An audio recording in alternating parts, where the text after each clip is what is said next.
Here are my 10 takeaways from week 0 of the college football season. Coming in at number 10, the run and shoot will work at Hawaii with Alahado. He showed you everything you would want to see. There were some beautiful passes in there. He battled through that injury to lead Hawaii to the win. I thought the offense looked pretty crisp when he was operating at his highest efficiency before that injury. Kansas State still just can't get the little things right. On paper, they look every bit of a Big 12 title contender, and yet it's the penalties, it's the turnovers, it's the mistakes, the drops, it's stuff that plagued them last season and led to a disappointing finish, and now they're off to an 0-1 start in conference play this year because of those same mistakes. E.J. Warner is not the guy at Fresno State. I thought this when they picked him up out of the transfer portal, and he very well could be their best option on the roster, but it was such an uninspiring performance versus Kansas, throwing 2 picks, looking pretty awful, and the offense only produced 7 points.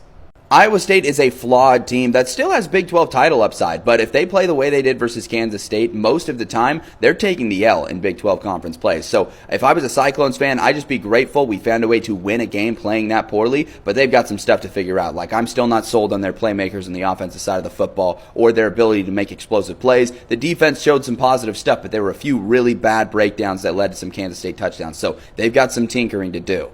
Idaho State's future is bright under Cody Hawkins. I talked a little bit about how he's improved this team over the last couple of years, and then he put it on display against UNLV, nearly taking out the Rebels on the road to open up the season. That is huge considering where that program has been. I think they could get to 500 this year.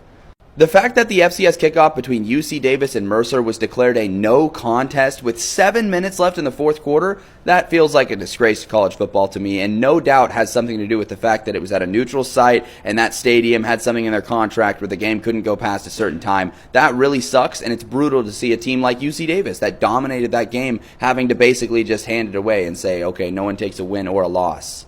Western Kentucky will be in the CUSA title game. Maverick McIver is a beast. The offense looks great again, and it's just the Hilltoppers we all know and love. Tyson Helton continues to reload year after year despite losing coordinators. The defense could be a serious issue for UNLV this year. It's something Mullen always really struggled with, and it was the side of the football with the most questions headed into this season. And no matter which way you slice it, surrendering 31 to Idaho State is not good. We'll see how this ages as they get into Mountain West Conference play, but definitely is something that's a little suspect. By all accounts, Kansas's November 2024 offense is back. It's when they really turned it on last year, and they looked crisp, they looked fast, and they looked great versus Fresno State. So I'm really optimistic about the Jayhawks this season. And finally, Stanford will not sniff a bowl game this year. It was already a bad sign when they convinced Gulbranson to come out of retirement to be their starting quarterback. Frank Reich is just not a coach that's very inspiring, and the program just feels like it's very much in disarray. This is a lost season for a program that has really struggled over the last 5 or so years. It's been sad to watch, knowing how great they were under guys like David Shaw and Jim Harbaugh.